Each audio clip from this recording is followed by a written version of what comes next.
Hi, everyone. Welcome to Happy to See Me. I'm Erika Casupanan. This week, I'm talking to Mitch Moffit from AsapSCIENCE and Big Brother Canada.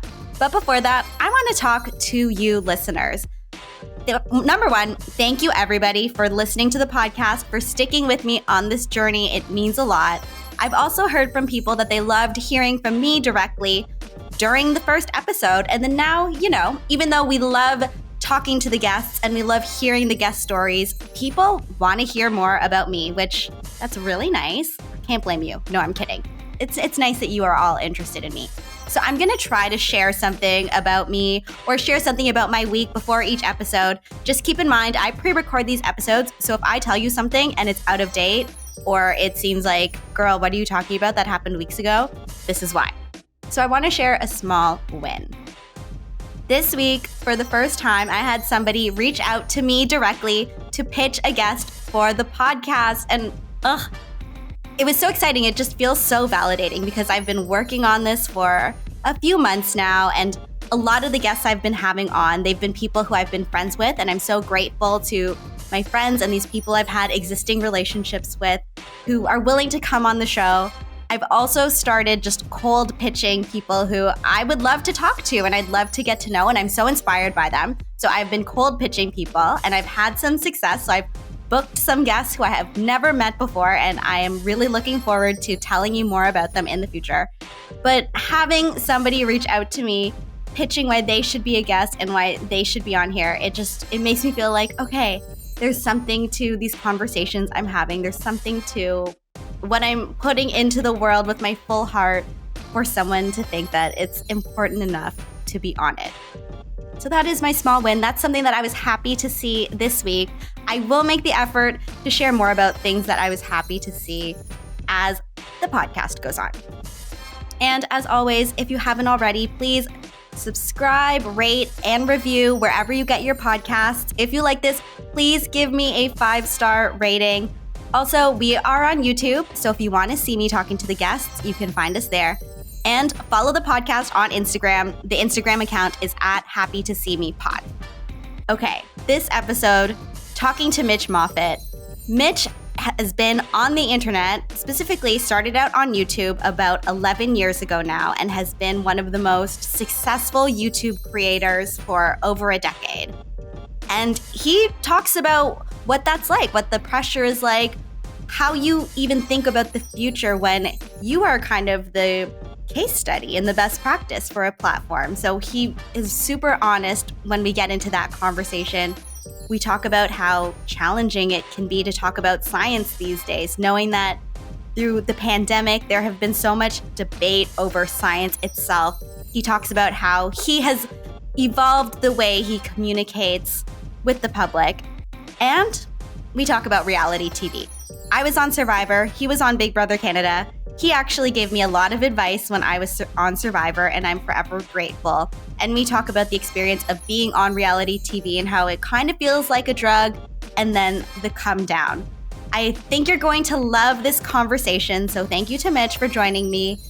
Let's get into it. I hope you all enjoy it. Listeners, you are in for a treat. We are talking to Mitch Moffit, best known from AsapSCIENCE, Big Brother Canada, and my dreams. Hi, Mitch. Hello. How's it going? The instant we started, I was like, I have to burp. I'm going to be burping in this intro. Here okay, now's the time. Now's the time for the gas. Get it out. No, I snuck it under my breath, and you just like let it come up first, and then, okay, this podcast is not for this. Sorry. We can talk about the science of burps if you want. We could. I mean, if anybody hears a burp later, don't be alarmed. It's just Mitch not able to control himself. That's science. Yeah, exactly. It's called acid reflux. Okay. Okay, so Mitch, can you tell everybody who you are? Give us the Coles notes of what you do. Okay, I am a human being made up of a microbiome that actually has more cells than my very own body, as does all of our microbiomes. It's incredible. But no, I ultimately, at the end of the day, on the internet, people know me as a science communicator. My partner, Greg, and I have a YouTube channel primarily called AsapSCIENCE, but we also make science stuff all over the internet. So TikTok, Instagram, we have a podcast called Side Note. And basically our goal and mission in life is to just make science interesting, accessible, fun, and teach you the stuff that you wouldn't necessarily learn in school. And so that's kind of been like our job for the last decade. We're coming up on 11 years this year, so that will be wild. And then the other side of me is that I was, in fact, a Big Brother Canada contestant, which I don't know if I should be proud of or not, but we'll probably talk about that. And because I like always wanted to be on Survivor, but back in the day, us Canadians, us measly Canadians couldn't apply then. So yeah, I did go on Big Brother Canada 4, and I actually do love Big Brother. I don't mean to shade it too hard, but those are sort of the two sides of me on the internet that people mostly see. I feel like I'm the perfect person to interview you. One, because I was on Survivor, LOL. And two, because I don't know a thing about science. I figured out a loophole in high school to make my last science credit yearbook class. So we have a lot to talk about when it comes to the mitochondria. You know what? I respect that you could find your way to be like, the yearbook is actually quite scientific and requires a lot of rigorous practice and experimentation. And that's true. I had to figure out, should the class photo be on this side of the page or on the other side of the page? And I had to go through the scientific method to get to the conclusion. Literally. Yeah, no, science can be in anything. That's both of our Greg and I's manifesto is like, everything is science. You love K-pop. I can find science in K-pop for sure. In fact, many K-pop bands are probably literally being like, okay, what is the science of like the perfect, amazing music that can get people so hooked? So that's why I just think life is amazing and science is just a way to learn about it. I feel like that's why you and Greg are so good at what you do, because you take something that seems so complicated and you make it so simple and so easy to understand, where even if I don't understand the science when I'm watching your video, once I get to the end, I think, okay, they've come to a conclusion and I can take that away and I can move on. And it's incredible that you have been doing this for almost 11 years now. If you could go back to 2012, Mitch, and tell him you are still going to be doing this thing with the whiteboard and the illustrations, what do you think he would think? Absolute disbelief. Like it honestly almost took to the 10-year mark to finally believe like, this is my job. I think the first year you're like, whoa, this is fun. This is crazy. What is this? This is the internet. And 10 years ago is a long time ago, actually, but things were so different too. Like I couldn't go through customs and say I'm a YouTuber because they'd be like, you're going to jail. That's a scam. They wouldn't believe me. I had to be like, I'm an editor. I'm a teacher. Like it would be different every time. And so I never thought it was a full-time regular job. And then even getting to the midway point of like 5 years, 6 years, so many people come and go on the internet. So there was always this sort of underlying fear of like, is this the last year? Does it kind of fade? Does the algorithm just stop favoring us at some point? And you go through these ups and downs. And when you're at the downs, you're just like, it's the end. It's over. Okay, good thing we like did as much as we could while we can. So I truly believe it took kind of coming at some point in the pandemic, coming out of the pandemic, and also meeting the generation of fans that literally grew up when they were like 13 years old watching our videos, coming back into public and seeing them be like, I'm like in a bar with a 23-year-old and they're like, I watched you when I was 13. And I'm like, what? That's crazy that we're like, we can be peers now. Well, not exactly. And so I think that was a real big moment for me to be like, wow, we've been doing this so long and I no longer have to feel like afraid that it's going to go away. So you were afraid for 10 years, even though, okay, that's mind-blowing to me. And to give the listeners a bit of history, I encountered Mitch professionally years ago, but we didn't really talk because at the time I was working at a PR agency. YouTube was one of our clients. There was this big event with all of the top YouTubers in Canada. So unsurprisingly, Mitch and Greg from AsapSCIENCE are there. At that point in my career, I'm the girl with the clipboard, and I haven't even reached the heights of my career where I can talk to the top YouTubers. I could just see Mitch and Greg from the distance. I think we said hello politely from a distance, and then I didn't see you again for years. But that was years ago, and that's when you guys were the best practice, case study, top YouTubers in Canada, one of the top YouTubers in the world. And it's wild to me to think that you were afraid at that time. Yeah, it's weird. Like looking back now, you're just like, wow, there's so much wasted anxiety. But I'm sure many people, not just in the internet world, but especially like if you're an entrepreneur and you're running your own business and you're in a field where your sort of like income isn't guaranteed, right? It's dependent on like how popular are your next set of videos? Is there going to be interest from brands or sponsors that want to work with you in 2 months, in 3 months, in a year? Like those are always big question marks. And it's either just been Greg and I, or we've had a small team. Like it's kind of varied through the years. So we're not like some big corporate operation that can guarantee and make these contracts that are going to be for years or a decade or whatever. So even in the height of sort of like, yeah, the glow up, the popularity, it was just always this little thing in the back of our head that was like, who knows? And you do see people kind of explode and then sometimes fade away.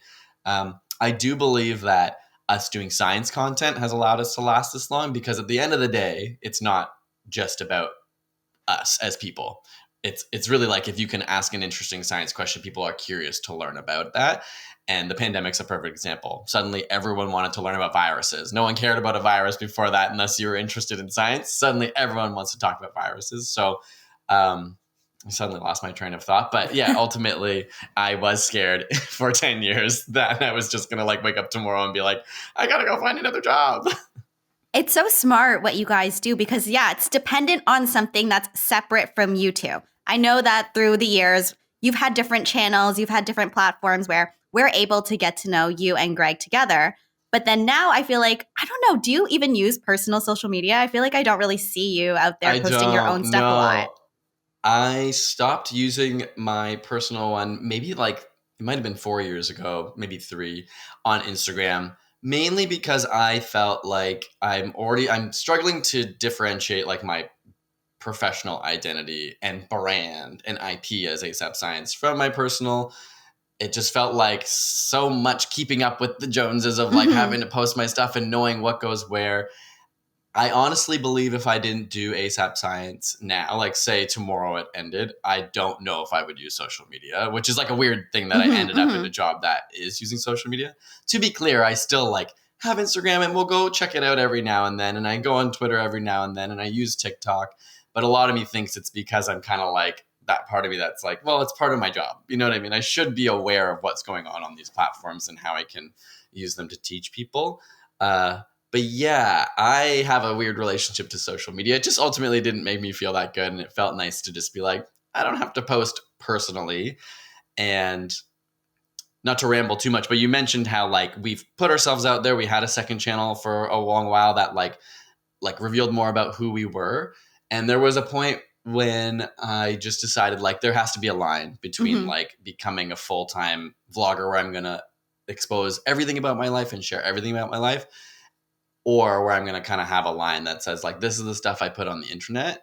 And there's parts of me in that are genuine and real and that are like, you know, people get to know me, but there's like another whole half that's like, this is my offline identity. And I need those to be separate after 10 years on the internet. Yeah. I feel like after coming off of the show, I think it's been just over a year since the show ended. And I feel like I went through an existential crisis when it came to social media too, because then, you know, all of a sudden I get all these followers. Before I was on Survivor, I had a Twitter account I didn't use for 6 years. I never had TikTok. And then I had an Instagram account that had 400 followers and it was private. All of a sudden I get all these followers. All of a sudden it just seems like the natural next step is to monetize and to use the following, get brand deals. And I've been fortunate that I've been able to have brand deals. I have some things coming up. So I'm in a fortunate position. But then it gets hard because I realize, it requires me it's almost like my life becomes the commercial vehicle. And then you feel the pressure to always be doing something. People have always liked the way that I dressed. So I'm like, I have to buy all these clothes. I have to do all of this stuff. And then by the end of last year, I was like, I'm tired. I didn't really post a lot in January. I didn't really post a lot in December. I haven't posted on TikTok in a while. I'm like, it's tiring. So I totally respect that you saw the need to have that line, because I think it's one thing for you to come up with all of these science ideas and create content that's based on something that's external versus feeling like you always have to be giving yourself and you have to be doing the next best thing in order to retain the audience.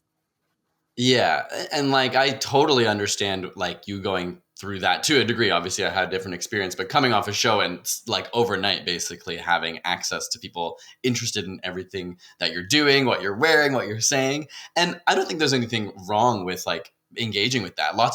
Almost everyone now is an influencer in their own right. Like so many people are on TikTok just sharing their life, and that's actually quite fascinating to me, and I think totally normal. And everyone just has to find that line for themselves. Like I've had a lot of soul searching through the years and realized like the parts of it that make me happy that I can continue to engage with, and the ones I can't. And that might be totally different for other people, but it is a challenge. Like when your personality becomes monetizable, like, okay, we all live under capitalism and like it wants to take every ounce of us.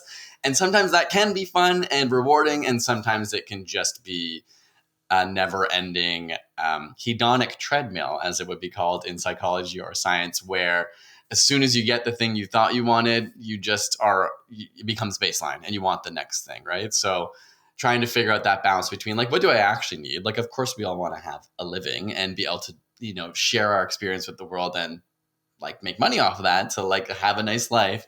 But what's the point at which it just like keeps asking for more and more?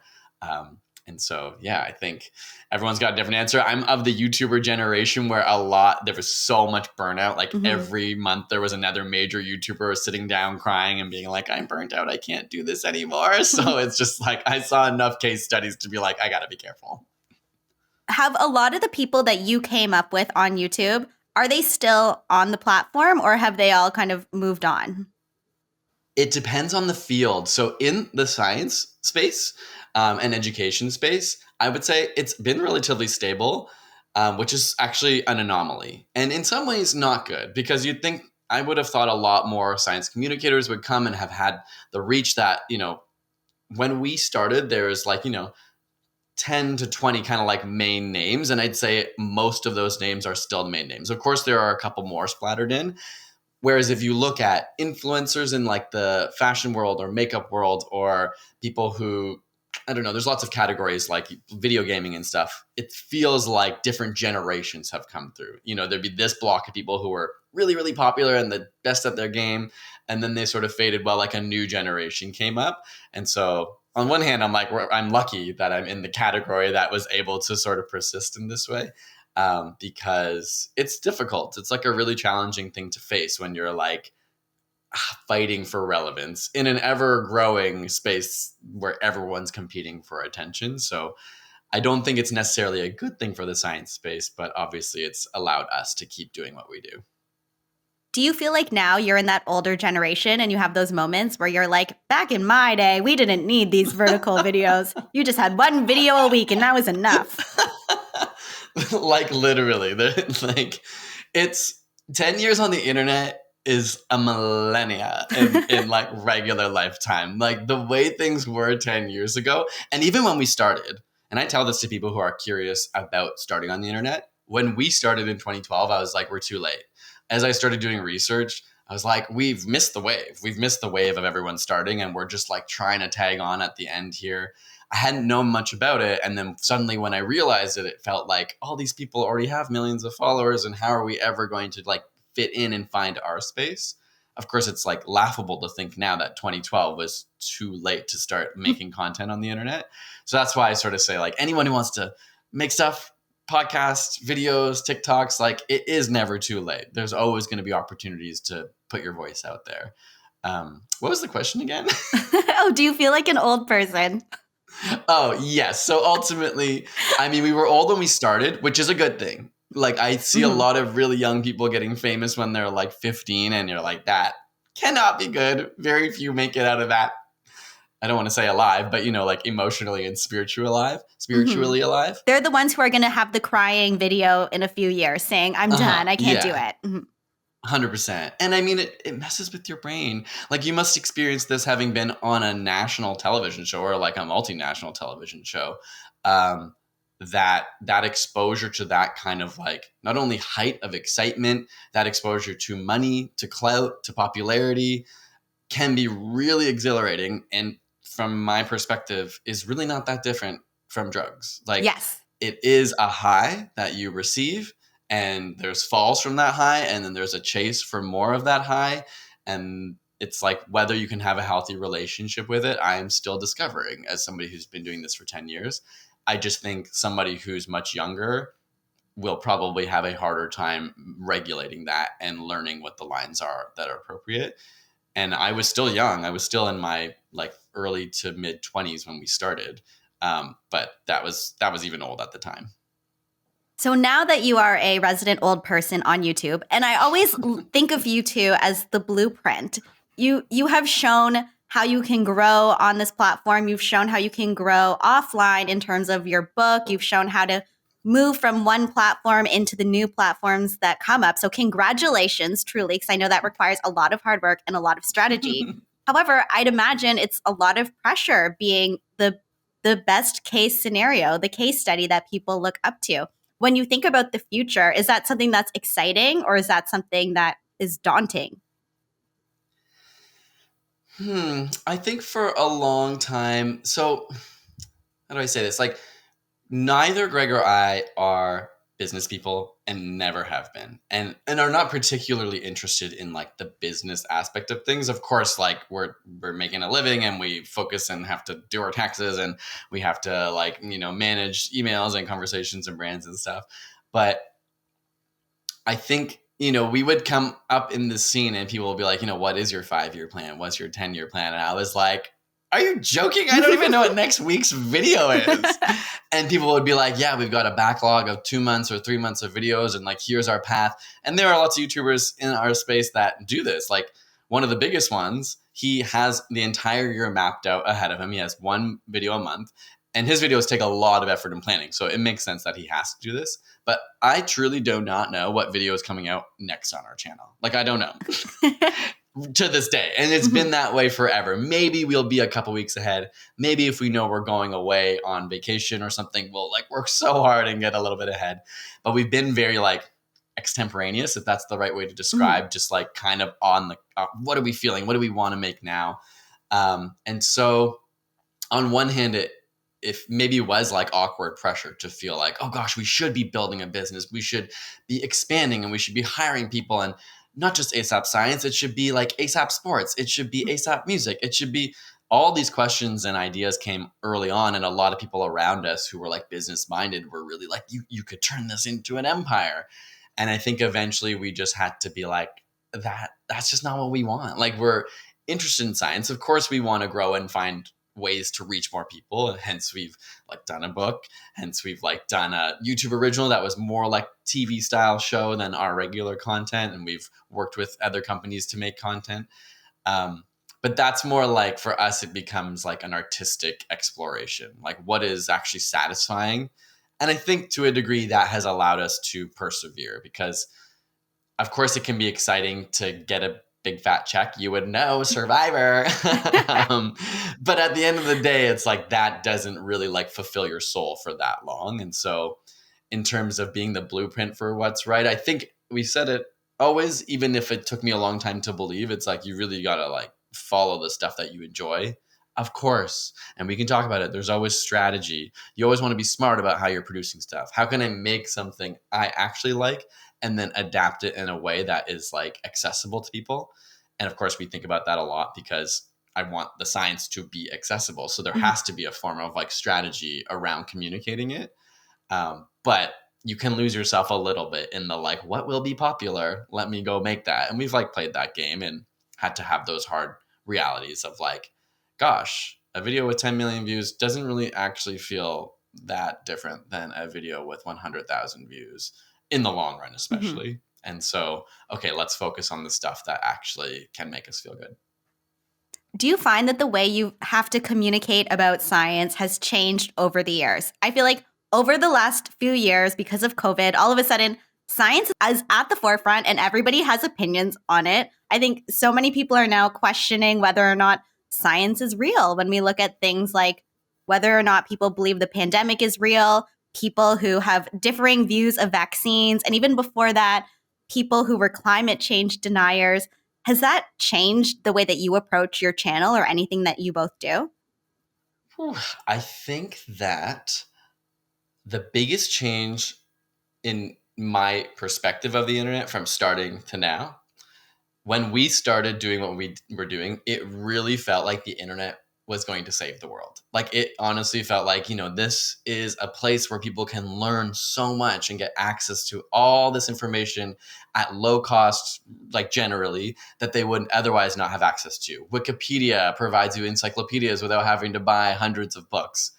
And I just felt like so inspired by that for so long. And I think over time we've realized like the internet can also be awful for that very exact same reason, more than ever in the pandemic. And, obviously with like political campaigns talking about facts being whatever, like modifiable, you realize, okay, the internet in and of itself is just a tool, and it is amazing and it provides a lot, but it's not just this bastion of hope. And in fact, it's probably going to take a lot more work for us to realize how to sort of wield it, if that's like the right way to say. I don't want to say tame, because I don't want to feel like it's being like oppressed into something or drained of something special. But it is like any good tool. You have to learn how to use it and not hurt someone or not hurt society in this case. So I feel that the world has changed a lot. How we communicate, that is in our minds. And one challenging thing for us is that it's international, the internet, right? Like literally being gay was contentious when we started telling people that. Of course, we were out before making our channel and being on the internet, but there was a point where we had to sort of come out and be like, yeah, we want to be openly gay people who make science videos. And of course, that can even be contentious in our very own country of Canada, though it is probably one of the most accepting places in the world for it. But then you start realizing, oh my, there's like so many people in this world who are watching from all over who have like a very different reference point. And so I think that has shifted my view over time as well. Not to modify the things I'll talk about, but to think about how we teach as well. It's just realizing like all different countries and cultures and subcultures within those places come from a different place. So you kind of have to have that in mind while teaching as well. I feel like the good and the bad thing about the internet is anybody can share anything. And then, of course, that's how those bad ideas all of a sudden get a following and then everybody is split into. And with you two, you've been on YouTube for a while now. You have gained credibility as these people who are able to communicate about science. So now do you feel like, as you said, the internet is a tool. Do you feel like a sense of responsibility to the public to be a good accessory to that tool? Or do you still approach the videos with fun and just doing things that you are interested in talking about? I think it's both. Like, I think that no matter what, we want to be making stuff that feels good to us and makes us happy and makes us proud. But there's obviously a level of being like, we can make a difference. Like, we can teach people about viruses in a way that isn't going to necessarily touch on politics at all. We're just going to teach from the perspective of biology. And hopefully in that sense, like when we're talking about the pandemic as an example, calm people's fears. And that was something we were also passionate about, but it just also happened that it was like necessary and needed. And a lot of people felt good understanding it, right? Like people feel empowered when they're educated. But there's a balance. Like we have to decide which things mean the most to us.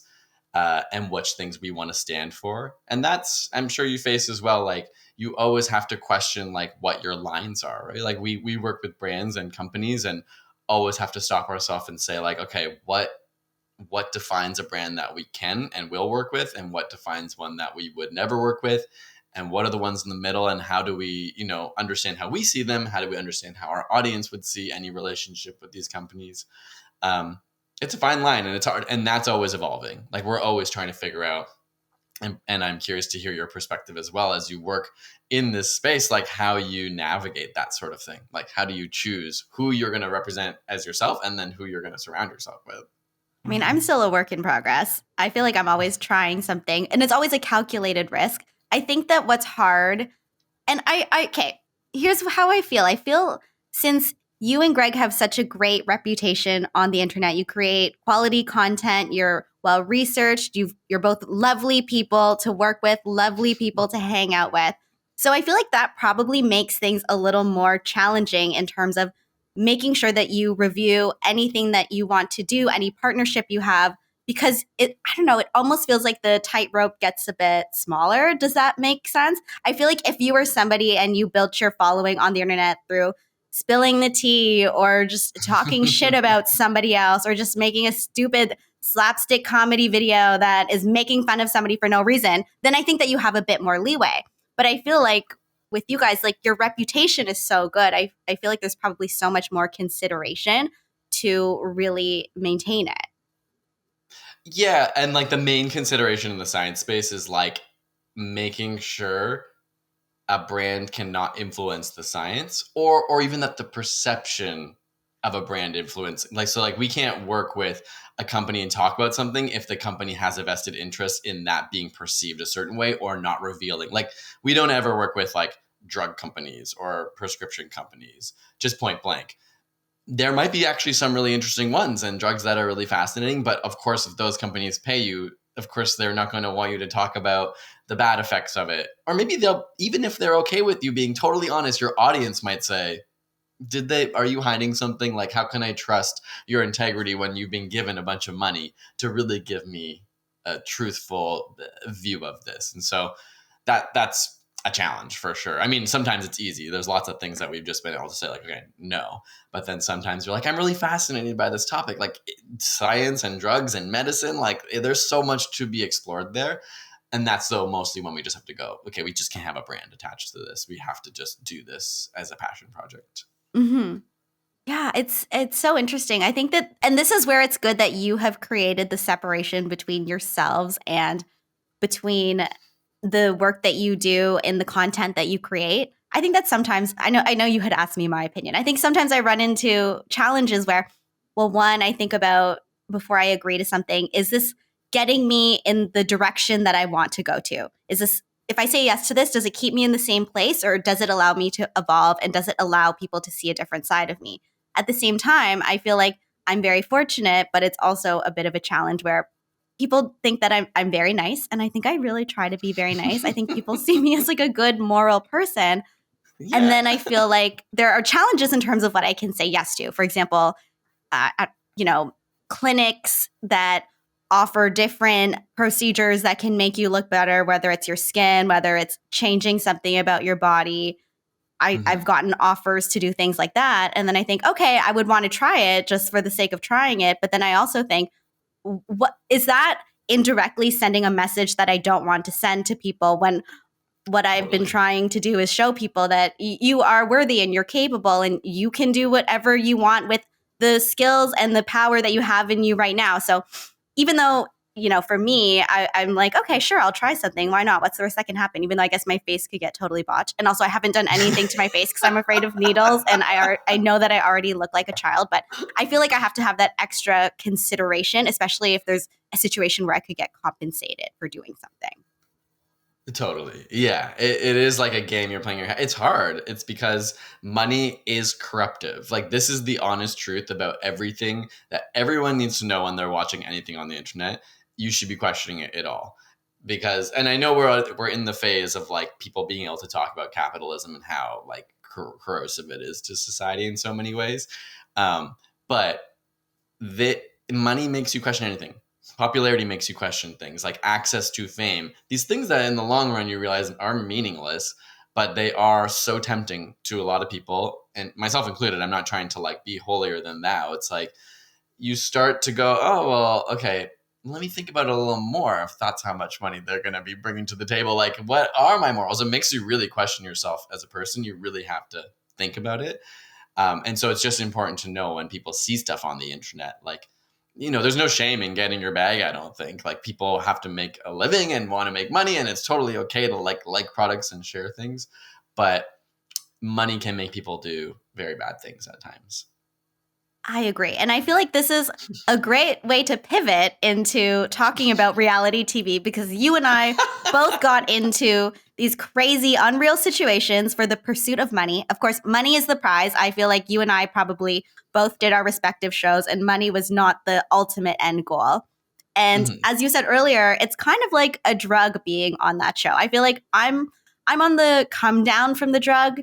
I get on the show, I win it, I eagerly anticipate watching myself on TV. And then I get all this attention. Woo, I'm the first person in Canada to win. And then, the year goes by, all my followers go down. which is fine. Honestly, thank you everybody for following me as much as you did. And thank you everybody who is still there. And I get it. It's been over a year since I've been on TV.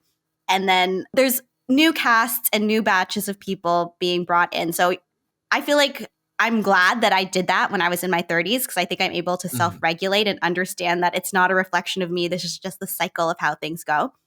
You were on reality TV a few years ago now. So I feel like now you can look back at the extended amount of time following being on the show. What was that whole process like for you, that experience with the drug of being on reality TV?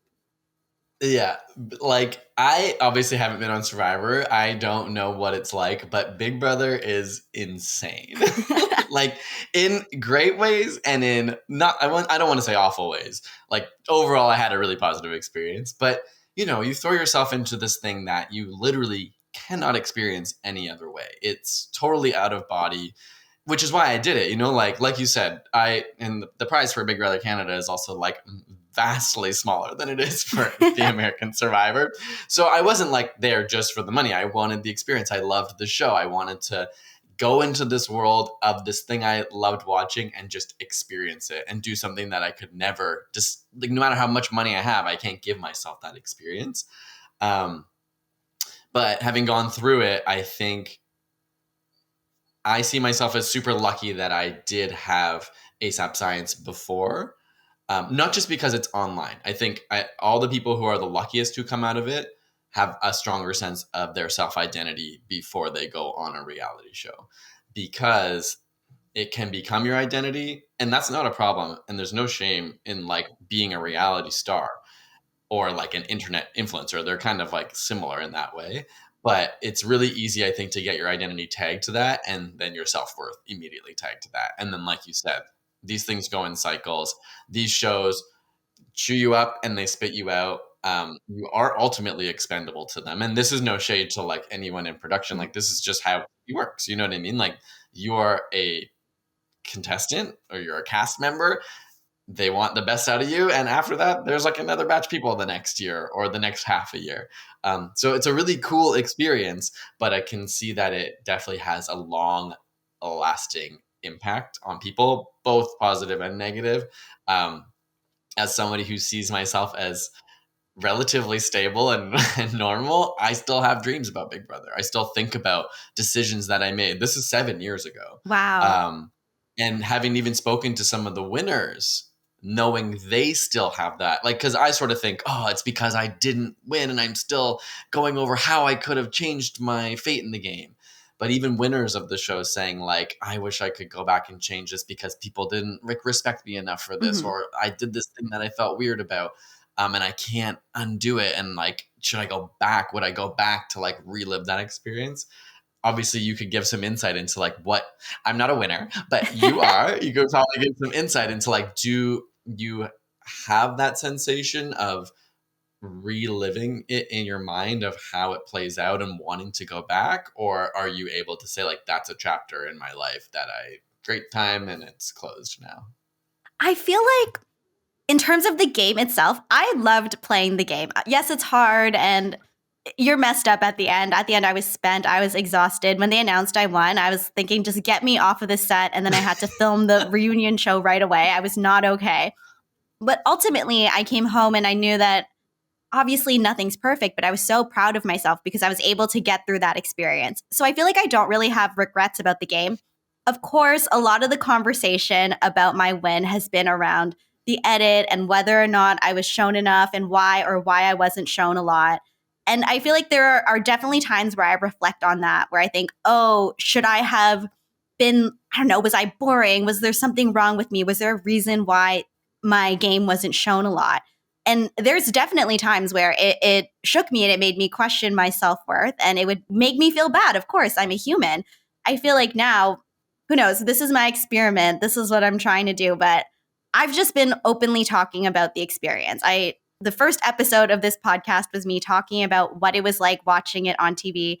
I've done interviews since then where I talk about that experience. And I'm hoping, okay, if I just talk about it, if I'm just honest about here were the ups, here are the downs, maybe it doesn't control me as much.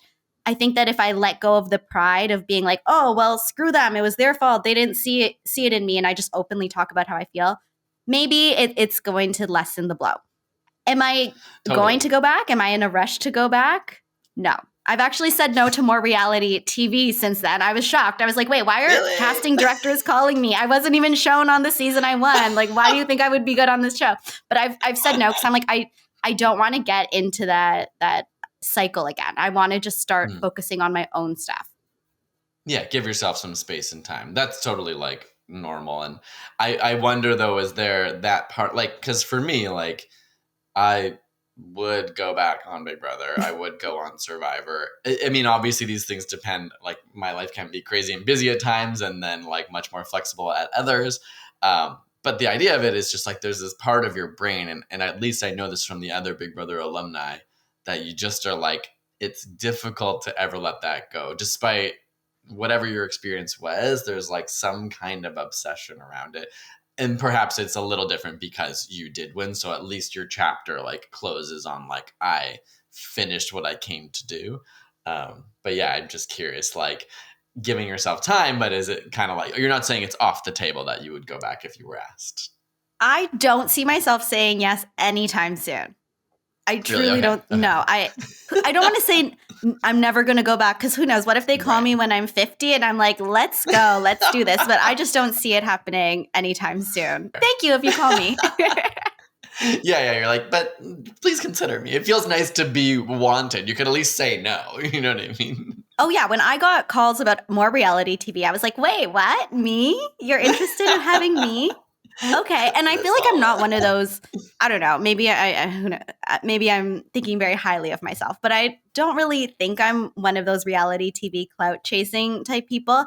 I started this podcast because I actually love having these conversations and love asking questions. And I hope that people will stick with me, but I'm like, I don't know. I don't need like the high of being on primetime TV. And also I feel like I don't need to fight somebody on Twitter in order for me to stay relevant, for me to get cast on another show. I'm good with that. Yeah. And that's what I mean. That's that like never ending treadmill of like, it's important to find, and again, I'll always say there's nothing wrong with having that be part of your life and identity. But I think it's just, as I've gotten older, I've realized like you need more than one pillar to your identity. It's really important to find like the things you care about. And that can be around work, but it can also just be like, who are you to your friends and family? Who are you on your own when you're doing your creative work or you're just relaxing? Like, what are your identity pillars? And the more you have, the healthier I think it is. It's totally okay and normal to care about one and be excited by like reality, the stuff that's flashy, but it is ultimately substanceless unless you can like contextualize it in the right way. And you said something that I wanted to comment on. It reminded me of something I learned in my therapy recently. Ooh. Just about like reflecting back on experiences. And, you know, oftentimes I get like sort of trigger reactions and anxiety to certain things. And my self-talk is just like, you got to stop, like get over it. And my therapist was like, you know, in general, we just find that like it's much more therapeutic to be just accepting of what it is. You know what I mean? It doesn't make it better, but like your experience is what it is. Even when you're getting upset about something, you don't need to be like, oh, I'm getting upset again. It's like, it's okay to just be like, that is just the feeling that I'm having. Mm-hmm. And in general, that is like a more therapeutic path to living through your emotions. And so I've been trying to practice that. And it makes me think about, you know, reliving it, thinking about my Big Brother experience or your Survivor experience and thinking about the parts that maybe trigger us or make us upset and being like, that's okay too. It's all right that like we have these feelings come up that are positive or negative and just to be okay with them. Actually, you gave me really good advice while the show was airing. And I think it was actually after the cast was announced and before the show was airing. We ran into each other in like a fluke. We ended up. Yeah, I know. I was like, are you the Canadian girl? Truly. So what had happened, and yeah, if anyone believes in the universe or manifesting, here's proof. Because the cast had been announced for Survivor. All of a sudden, all these people know who I am. They're following me. People are DMing me. I'm seeing fan cams of the 2 seconds of footage there is of me online. I'm like, okay, I feel like I need to talk to somebody about this who understands, but I don't think I necessarily want a Survivor person. I feel like I need to talk to someone maybe from Big Brother Canada who would get this. and I'm walking to the gym to see my personal trainer who I've been seeing for years. His name is Paul Hines, amazing trainer in Toronto. Shout out.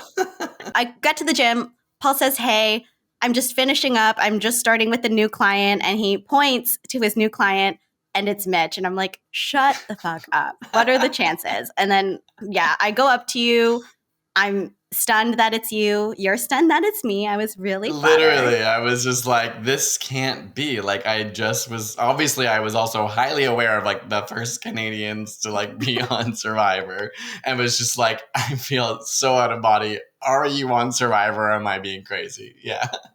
Throughout the season airing, you gave me a lot of great advice for staying grounded and for getting through the experience. So truly, thank you so much for all of your wisdom and your time. You were so generous with me. And I think you're probably part of the reason why I didn't come out totally crazy. Just crazy enough, but I didn't go totally insane.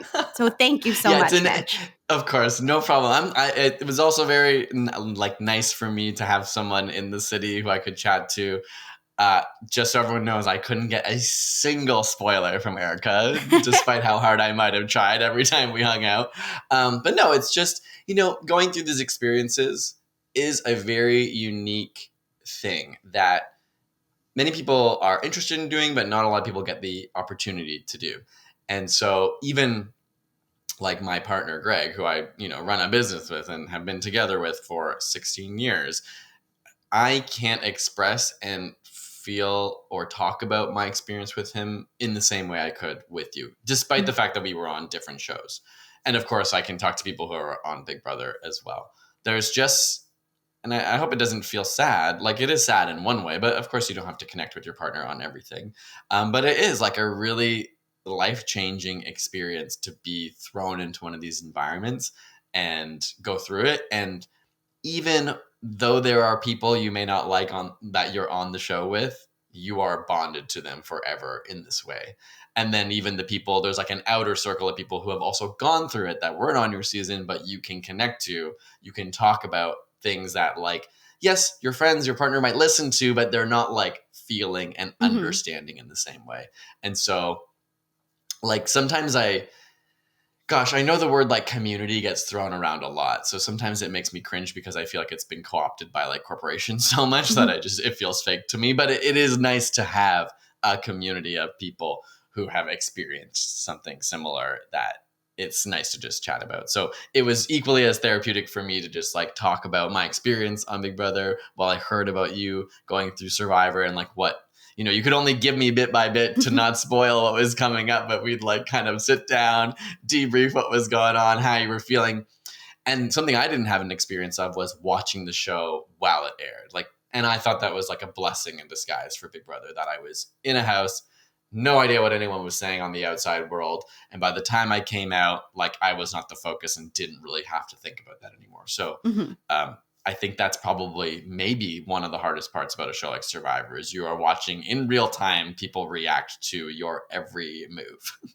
Oh, yeah, 100%. And I feel like I was not seeking out all of this stuff. I never went on Reddit, but you can't help but go on the internet and all of a sudden you're tagged in all these conversations. There are some times where I go on Twitter, even this week, and then I'm getting tagged in something. I'm like, remove me from the discourse. I don't need to be part of this. Or at least just talk about me and don't tag me. I'm good. Yeah, it's crazy. It's crazy. And the human brain is so crazy that anytime you see something negative, of course you're just like, oh, that sucks. You can read literally 1,000 positive comments and one negative one will just take you down and make you feel so stupid or so bad. And so the internet can be great, as we said, but it can also be really debilitating and awful. And I've come to learn, like, Greg and I just barely read comments. We do just to check that things are going okay, that we didn't like accidentally say something that was factually totally inaccurate or it didn't glitch. And then after that, I'm like, I'm not reading comments after this. Oh, yeah, that's definitely the healthy thing to do. Okay. Yeah. I want to play a really silly game, and I'm going to expose how much I don't know anything about science, but let's do it. Okay. So I love playing Marry, Fuck, Kill, but I want to do it with science stuff. Okay. So I'll give you a few categories. Okay. We'll start with scientists. So Marry, Fuck, Kill, Einstein versus Newton versus Darwin. Okay. Einstein, Newton, and Darwin. Is that what you said? Yeah. Huh. Okay. You know what is the problem with this is that chances are most of them were awful people. They're all white dudes who were probably racist and sexist and homophobic. And so I'm hesitant in the ones that I'm not sure about to be like, I'll marry that one. And then someone's like, that guy was a crazy racist who literally hated gay people. But just based on their like scientific theories and what they brought to the world, right? Like, let's separate the art from the artist or the scientist from the science. Okay. Can we do that so I don't get cancelinated? Okay. Which we talked about earlier. This is you trying to cancel me right now. I'm doing my best. 11 years strong. No, it's coming down today. Okay. I say fuck Darwin because actually he's pretty cute. And also his entire premise is about like speciation and evolution and the need to propagate our genes and pass things on vis-a-vis have sex. So that makes sense to fuck him. And then I think I would marry Einstein because I do think he's like a kind soul, a genius, really changed the fabric of all human understanding of so many things. And even today, people are realizing just now, oh my God, he was right about that. How did he know so long ago? And now we're still trying to figure it out. And we just realized Einstein was right. And so far as I can tell from anything I've read of him and like from hearing him speak or reading quotes from him, he seems like a good guy to marry. And then, yeah, I guess that means I would kill Newton. I don't care so much for gravity. It is just a theory after all. And I also am really bad at physics and math, so he's got to go. Here's the next category. It's the periodic table. Okay. So marry, fuck, kill. Potassium versus hydrogen versus silicon. Oh. So hydrogen, silicon, and potassium. Yeah. I don't know what any of those... No, I've heard of them. I know that one is in a banana. Yeah, so potassium, elemental letter is K. It's really great. Yeah, we need potassium. It's an electrolyte. It helps you rehydrate. It helps your neurons fire and function, and it's really important. I think, okay, oh, wow, it's really odd to be talking about fucking elements. Just wait. Oh, God. Okay. So silicon is not like it's more like something that would be like in microchips, despite like silicone being what could be in implants. So my joke originally was going to be silicone to fuck because you could probably have like a silicone sex toy or something like that. It is a derivative. So I actually, just for the fun of it, am going to say silicone, even though it's not the same as silicon, but they're close enough. Okay. So now we get the joke. Haha, I'm going to have sex with a silicone toy. Okay. Now I have to marry and I have to kill one. Okay. Well, actually, I love potassium, but I'll have to kill it because if you kill hydrogen, the universe ends. Okay? Like you can't just get rid of hydrogen. It's like the most basic elemental thing that there is. It'll be the last thing that can exist when we have just like the universe is going to die. I'll explain that another day. It's going to end, and one of the ways it'll end, it's all going to just slowly spread apart from everything else until all the energy and energy gradients are gone, and hydrogen will be what is left at the very end. But yeah, we can't live without that. So I'm going to have to marry hydrogen and kill potassium.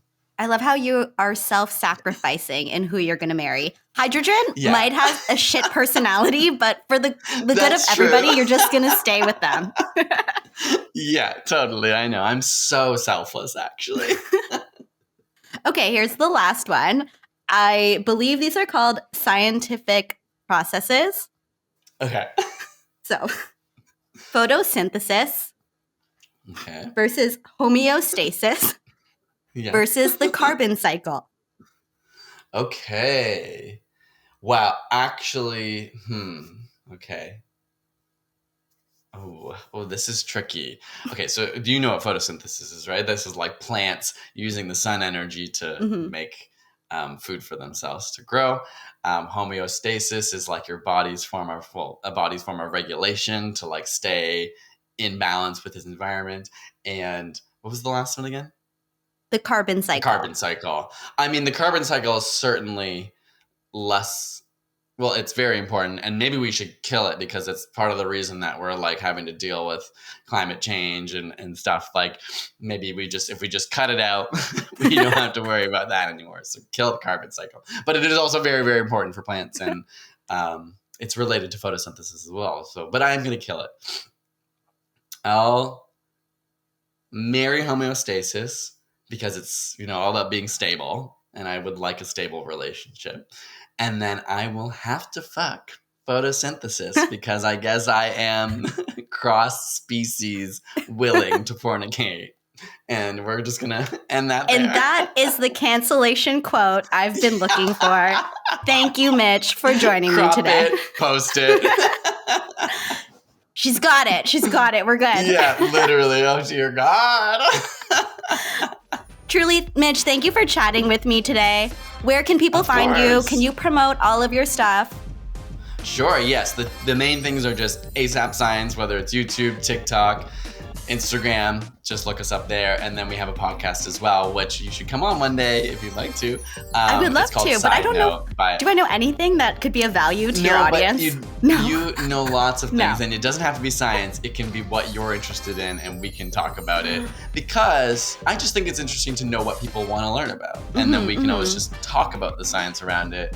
And we can do some research about it, but whatever you'd be curious about, we could cover. I would love to. But that's called Side Note, so people can check that out just like on podcast apps. Other than that, yeah. You can find me on social media, but I don't use it personally. So. Yeah, if you want to find somebody who hasn't posted on Instagram for years, Mitch. Look me up. It's still available. I still check it out. I'm not high on my horse. I just have too much anxiety to use it, to be honest. And with that, thank you for joining me today, Mitch. Thank you so much for having me.